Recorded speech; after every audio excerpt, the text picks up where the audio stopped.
দীর্ঘ এক যুগ পর শুরু হয়েছে কুষ্টিয়ার দৌলতপুর উপজেলার আল্লাহদরগা এলাকার সড়ক নির্মাণের কাজ।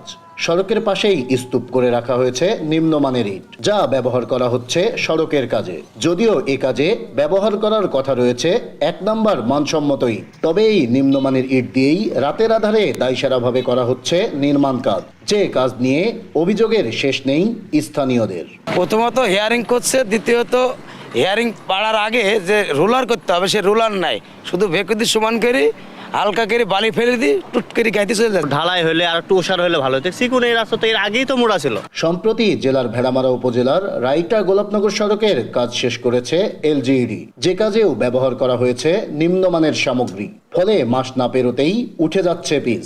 এছাড়াও কুষ্টিয়ার মিরপুর, কুমারখালী সহ জেলার অধিকাংশ সড়ক সংস্কার কাজেই এলজিইডির বিরুদ্ধে উঠেছে অনিয়মের অভিযোগ।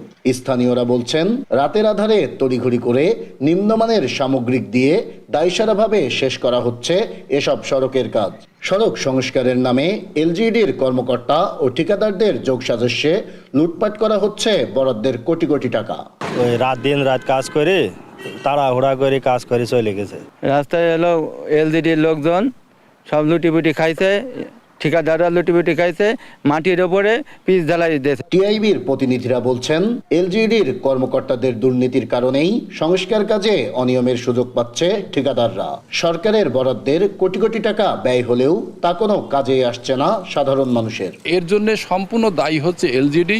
তারা সব সময় এই অনিয়মটাকে নিয়ম বানাই ফেলছে তারা। তবে সড়ক সংস্কারে অনিয়ম, দুর্নীতি ও ঠিকাদারদের কাছ থেকে আর্থিক সুবিধা নেওয়ার বিষয়টি অস্বীকার করছেন এলজিডির এই কর্মকর্তা। আমাদের যে কাজগুলা হয় এটা আমাদের উপজেলা পর্যায়ে আমাদের কর্মকর্তা থাকে এবং আমাদের এই দপ্তরের কর্মকর্তা থাকে, তারপরেও কনসালটেন্ট থাকে।